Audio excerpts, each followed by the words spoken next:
Modi ji America क्यों गए? ये सवाल आज की डेट में सबसे ज्यादा ट्रेंडिंग में है और जानना भी चाहिए, क्योंकि ये एक बहुत बड़ी बात है कि जहां पे एक भारतीय प्रधानमंत्री को एक स्टेट विजिट के तौर पे अमेरिका में इनवाइट किया जाता है। अब सवाल ये है कि इतने सारे केओस के बीच में इंटरनेशनल लेवल पे जहां पे घमासान मचा हुआ है, रशिया यूक्रेन की बात हो रही है, चाइना की बात हो रही है, और भी कई सारी जगह पे अगर देखा जाए अफ्रीकन कंट्रीज में भी वहां पे भी उठापटक जारी है, ठीक है, वेस्ट एशिया में प्रॉब्लम्स हैं, तो इन सब के बीच में इस विजिट का क्या महत्व है, ये अपने आप में एक बहुत बड़ा सवाल है। अमेरिका आखिर भारत के पीछे क्यों पड़ा है? क्यों भारत से इतना ज्यादा फ्रेंडली होने की कोशिश कर रहा है, जबकि अभी कुछ टाइम पहले जब इंडिया ने एक्चुअल में यूएस के प्रपोजल को रिजेक्ट किया ऑयल परचेजिंग के रिगार्डिंग, कि हम रशिया से ऑयल परचेज करते रहेंगे, आप चाहे जितना दबाव बनाइए, उसके बावजूद यूएस स्टेट एक्चुअल में क्यों इंडिया को इनवाइट कर रहा है? ऐसे कई सारी सवाल अभी भी हमारे मन में कहीं ना कहीं दुविधा बना के रखे हुए हैं। यही चीज आखिर हम समझने की कोशिश कर रहे हैं, डिकोड करने की कोशिश कर रहे हैं कि आखिर ये हो क्या रहा है, दोनों लोग आखिर चाहते क्या हैं। कि अगर हम बाइडेन की यहां पे बात करें तो बाइडेन साहब आखिर चाहते क्या हैं? क्या इंडिया उनको ऐसा दे सकता है जो बाकी और शायद उनको नहीं दे सकते? और इंडिया भी इस चीज को क्यों एक्सेप्ट कर रहा है? इंडिया को इससे क्या फायदा होने वाला है, जबकि हमने अपना रुख रशिया की तरफ पहले भी दिखा के रखा हुआ है? तो ये सवाल हम समझने की कोशिश करते हैं। अगर हम यूएस के पक्ष को जानने की कोशिश करें तो मैं अपने लेवल पे डिकोड कर पा रहा हूं, वो तीन चीजों को मैं अभी जर्नलाइज करता हूं। बहुत सारे मल्टीपल फैक्टर्स हो सकते हैं, बहुत सारे ऐसे एंगल्स हो सकते हैं जो कहीं ना कहीं हिडन एजेंडा के तौर पे दिखाई देंगे, लेकिन प्रायोरिटीज को हमें समझना जरूरी है। अभी के टाइम पे तीन प्रायोरिटीज सबसे इंपॉर्टेंट है। बाकी कई सारे मुद्दे और भी हो सकते हैं, छोटे मोटे टॉपिक्स डिस्कशन में रहते ही हैं। जब इतनी बड़ी विजिट होती है तो ऐसे में बहुत सारी चीजों पे चर्चाएं होती हैं, लेकिन एक्चुअल प्रायोरिटीज क्या है, ये चीज हमें समझने की जरूरत है। यहां पे तीन चीजें हैं जिनको हमें ध्यान में रखना पड़ेगा। पहला है एक्चुअल में यूएस की इकोनॉमी। अभी हाल के दिनों में देखा होगा कि कोविड का शॉक वेव और उसके बाद यूक्रेन क्राइसिस, इन सब की वजह से जो अमेरिकन इकोनॉमी है वो एक्चुअल में रिसेशन का शिकार हो रही है। कंसिस्टेंटली ऐसी रिपोर्ट्स आ रही हैं कि अमेरिका में कई सारे लोगों को जॉब्स जो है वो उनकी जॉब्स एक्चुअल में जा रही है, जॉब इशू वहां पे परसिस्ट कर रहा है। ऐसे में कहीं ना कहीं अमेरिका को लगता है कि इंडिया उसके इस प्रॉब्लम का सॉल्यूशन है। कैसे? एग्जाम्पल के तौर पे आप ही लोग देख सकते हैं कि आज या कल में एक बहुत बड़ी एक्चुअल में एयरलाइन डील हुई है। इसके पहले भी एक बहुत बड़ी एयरलाइन डील ऑलरेडी अमेरिका को, फ्रांस को, कई सारी कंट्रियों को गई थी। यानी कि इंडियन इकोनॉमी में वो पावर है कि वो अमेरिकन इकोनॉमी को इस टाइम पे थोड़ा सा सपोर्ट कर सकता है। यानी कि वो अपना मार्केट ओपन, अगर इंडिया अपना मार्केट ओपन करता है तो ऐसे में इंडियन इकोनॉमी, जो अमेरिकन इकोनॉमी है, उसको काफी बूस्ट मिलेगा। तो पहला फैक्टर तो ये क्लियरली इंडिकेट कर रहा है। दूसरा है फ्री ट्रेड। अमेरिका का हमेशा से ये एजेंडा रहा है कि मुक्त व्यापार करना उसका मेन उद्देश्य है। वो चाहता है कि हर कंट्री के साथ वो फ्री ट्रेड एग्रीमेंट साइन करे और उसकी जो कमोडिटीज है उनके ऊपर कम से कम टैक्स लगे। तो उसका दूसरा जो एजेंडा है, जैसे उसकी कई सारे जो वहां पे बिजनेस लॉबी है, वो अमेरिकन गवर्नमेंट पे कंसिस्टेंटली प्रेशर बनाती है कि जो इंडियन गवर्नमेंट है उसको प्रेशराइज करो और हमारे जो प्रोडक्ट्स हैं उनके ऊपर टैक्सेस कम कराया जाए। जैसे फॉर एग्जांपल के तौर पे टेस्ला में एलॉन मस्क का सबसे बड़ा कंसर्न एक्चुअल में यही था। तो दूसरा एजेंडा इकोनॉमी है। अब जब बात इकोनॉमी की हो रही तो इकोनॉमी के लिए इतना परेशान क्यों? अमेरिकन इकोनॉमी का एक सिंक्रोनाइज वे है उनकी। अगर हम पॉलिसीज की बात करें, फॉरेन पॉलिसीज की बात करें, तो उसमें एक सिंक्रोनाइज वे है कि वो इकोनॉमी और उनकी सिक्योरिटी पैरेलल ही मूव करती है। यानी कि अगर उनकी इकोनॉमी अच्छी होगी तभी वो सिक्योरिटी को और मजबूत कर पाएंगे। और अमेरिका को इस टाइम पे बहुत सीरियस चैलेंजेस देखने मिल रहे हैं, एक तरफ रशिया की तरफ से, दूसरा यूक्रेन की तरफ से, और तीसरा जो कंसिस्टेंटली अब पॉपअप होना शुरू हुआ है वो है वेस्ट एशिया की तरफ से, कि वहां पे जो सऊदी अरेबिया, ईरान, इस तरह का जो गठजोड़ अब एक नया एक्सेस बन के आ रहा है। कि जो चाइना, ईरान और सऊदी अरेबिया का जो एक्सेस बन रहा है, ये एक नया चैलेंज देने की कोशिश कर रहा है। तो ऐसे में यहां पे उनका जो सबसे मेन टारगेट है वो है मल्टीपोलर एशिया। मल्टीपोलर एशिया की बात कर रहा हूं, मल्टीपोलर वर्ल्ड नहीं। मल्टीपोलर एशिया का मतलब है कि यहां पे एशिया के अंदर पावर बैलेंस बनाया जाए, यानी कि जो कहीं ना कहीं अमेरिका के अगेंस्ट राइज होने की कोशिश कर रहे हैं, उनको किसी तरीके से सिंक्रोनाइज वे में उनको बैलेंस आउट किया जाए। और ऐसे में सबसे बड़ा जो थ्रेट है वो अमेरिका के लिए चाइना है। चाइना इकोनॉमिकली पावरफुल हो रहा है, चाइना की मिलिट्री पावरफुल हो रही है, चाइना इंटरनेशनल लेवल पे जो इंटरनेशनल लॉज हैं उनका रेप्लिकेशंस करना शुरू कर दिया है। तो इस वजह से चाइना उनके लिए सीरियस थ्रेट बन रहा है।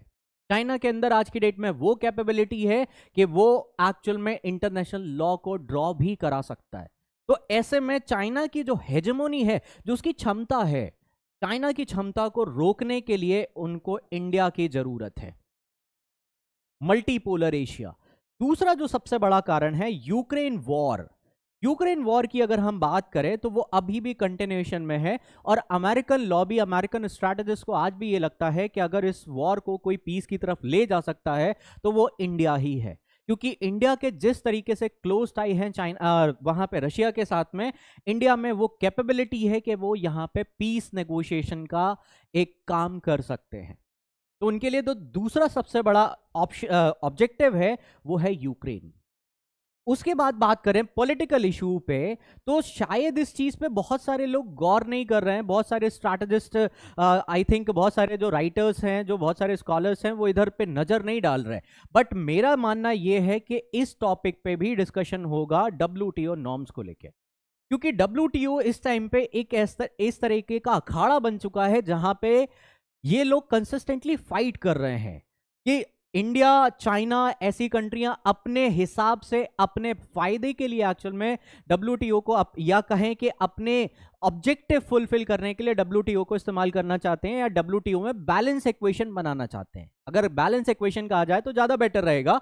वहीं पे अमेरिका और वेस्टर्न पावर WTO को अपने पर्पज से इस्तेमाल कर रही हैं, और इंडिया इस टाइम पे हर जगह पे जो अमेरिकन लॉज हैं, या अमेरिका के जो अभी EU का, जैसे हमने देखा कि EU ने कार्बन टैक्स का स्टार्ट किया तो इंडिया ने रिटेलिएट किया, तो जो रिटेलिएटरी पोजीशन एक्चुअल में इंडिया WTO में बना के रखा हुआ है, ठीक है, तो उस चीज को कहीं ना कहीं नेगोशिएट करने की बात होगी ही होगी।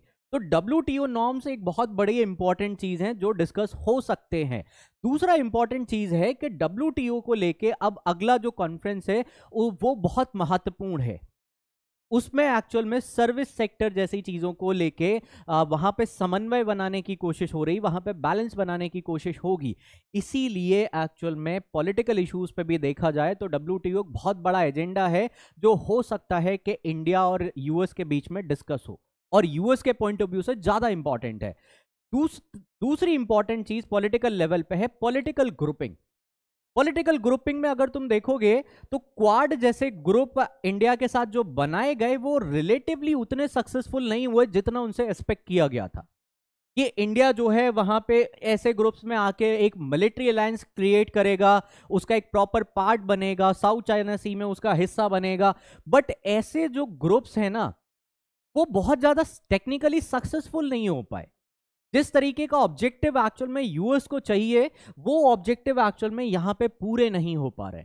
तो ऐसे में एक्चुअल में कहीं ना कहीं कोशिश होगी कि इंडिया के साथ एक अलायंस जैसी सिचुएशन बनाई जाए, और ये चीज का इंडिकेटर हमें तब दिखाई दिया जब एक्चुअल में नाटो प्लस जैसा कॉन्सेप्ट डिस्कशन में आया, और कई सारे स्ट्रैटेजिस्ट जो हैं वो ये तक बात करने लगे कि अब टाइम आ गया है कि इंडिया को भी नाटो का हिस्सा बनाया जाए। और उसके बाद इंडिया ने उस चीज को रिजेक्ट किया कि नहीं, एक्चुअल में हम इस प्रिज्म का या इस जो नाटो ग्रुप का हिस्सा नहीं बन सकते, हमारे हिसाब से ये फिट नहीं बैठता।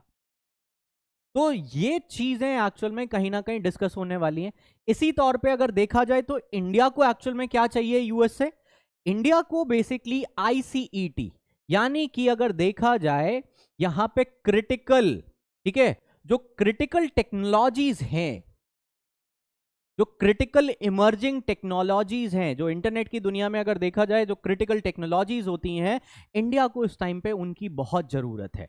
जैसे साइबर सिस्टम्स के बारे में बात किया जाए, ठीक है, इंफ्रास्ट्रक्चर डेवलपमेंट के लिए कई सारी क्रिटिकल टेक्नोलॉजीज हैं। तो इंडिया का जो फोकस है वो है बेसिकली किसी तरीके से जो क्रिटिकल टेक्नोलॉजीज हैं वो इंडिया में आए, चाहे वो डिफेंस क्षेत्र में हो, चाहे सस्टेनेबल डेवलपमेंट की बात करा जाए। सस्टेनेबल डेवलपमेंट के लिए कई सारी टेक्नोलॉजी अमेरिका के पास काफ़ी बेटर है, तो उनका हम अच्छे से इस्तेमाल कर सकते हैं, ठीक है। अगर देखा जाए तो अपनी जो एनर्जी रिक्वायरमेंट है उसको पूरा करने के लिए कई सारी टेक्नोलॉजी है। जो फ्यूचरिस्टिक डेवलपमेंट के लिए जो टेक्नोलॉजी रिक्वायरमेंट होती हैं वो टेक्नोलॉजी एक्चुअल में अमेरिका के पास है। लाइक जैसे क्वांटम कंप्यूटर की बात करें, तो जो क्रिटिकल इमर्जिंग टेक्नोलॉजीज हैं इंडिया को इस टाइम पे उनकी बहुत ज़्यादा नीड है, और इंडिया रिलेटिवली कोशिश करेगा कि इन टेक्नोलॉजीज के बारे में डिस्कशन करे और किसी तरीके से उन कंपनीज को किसी तरीके से इंडिया में लाए, उनसे इन्वेस्टमेंट इंडिया में कराया जाए।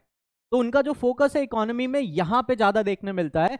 फिर आता है सिक्योरिटी एस्पेक्ट्स पे देखें तो इंडिया एक्चुअल में अपनी नॉन अलाइनमेंट पॉलिसीज को बैलेंस कर रहा है। नॉन अलाइनमेंट पॉलिसीज को बैलेंस करने का मतलब है कि इंडिया ने पहले ऑयल परचेज करके अपना जो थोड़ा सा इंक्लिनेशन है, जो इंक्लाइन है, वो रशिया के तरफ दिखाया। अब उसको बैलेंस करने की बात आ रही है, तो इसी वजह से एक्चुअल में यूएसए के तरफ मूव करा है, जिससे हम पूरी इक्वेशन को बैलेंस कर सके, कि जिससे हम दोनों को इक्वली बैलेंस आउट कर सकें। ये हमारा करंट का एजेंडा है। दूसरा हमारा भी एक सीरियस इंप्लीकेशन है चाइना की कई सारी नीतियां हैं। जैसे अगर हम बीआरआई प्रोजेक्ट की बात करें, हम हमेशा इसकी ऑब्जेक्शंस लगाते हैं कि हमारी ये सोवरेनिटी का वायलेशन करता है। ऐसे कई सारे फैक्ट्स हैं, ठीक है। 5 फिंगर थ्योरी की बात करें, स्ट्रिंग ऑफ पर्ल्स की बात होती है, और भी कई सारे इश्यूज हैं, ठीक है। चाइना के साथ बात करें तो इकोनॉमिकली भी हमें प्रॉब्लम्स हैं, ठीक है, और भी कई सारे एजेंडा हैं जो चाइना हमारे लिए एक थ्रेट के तौर पे आ रहा है। तो ऐसे में चाइना को बैलेंस आउट करने में यूएस से बेहतरीन कोई भागीदार नहीं हो सकता, कोई रणनीतिक तौर पे एक अच्छा देश नहीं हो सकता जो चाइना के काउंटर करने में हेल्प करे, क्योंकि उसके पास वो कैपेबिलिटी है, वो मादा है। तो ऐसे में एक्चुअल में चाइना को बैलेंस करने के पॉइंट ऑफ व्यू से भी इंडिया ये जो विजिट है वो बड़ी इंपॉर्टेंट हो जाती है। फिर बात आता है पॉलिटिकल लेवल पे इंडिया का एक बहुत बड़ा एजेंडा इस टाइम पे चल रहा है, वो ये है यूएन सिक्योरिटी काउंसिल रिफॉर्म, जो कि हमें बहुत ज़्यादा रिक्वायर्ड है। इनफैक्ट अगर कनेक्ट करा जाए तो आज ही देखा होगा, आज या कल की न्यूज़ है कि चाइना ने जो वहाँ पे एक जो टेररिस्ट है जिनको हम एक्चुअल में अमेरिका की तरफ से स्पॉन्सर किया गया रिजोल्यूशन, इंडिया ने उसको को स्पॉन्सर किया कि वहाँ पे एक टेररिस्ट को इंटरनेशनल टेररिस्ट डिक्लेयर कराने की बात हुई, चाइना ने उसको वीटो किया, जो कि हमारे यहाँ पे 26/11 में एक आतंकवादी के तौर पे हम उसको मानते हैं। तो ऐसे में यूएन सिक्योरिटी काउंसिल में हमारी परमानेंट सीट होना एक बहुत इंपॉर्टेंट चीज़ हो गई है, और हम कंसिस्टेंटली इस चीज़ पे वोकल हो रहे हैं, लगातार इस पे बात कर रहे हैं। तो हमारा एजेंडा अमेरिका के साथ इसी चीज़ पे रहेगा ही रहेगा कि किस तरीके से हम यूनाइटेड नेशन के अंदर बदलाव की बहार ला सकें, बदलाव की भूमिका निभा सकें।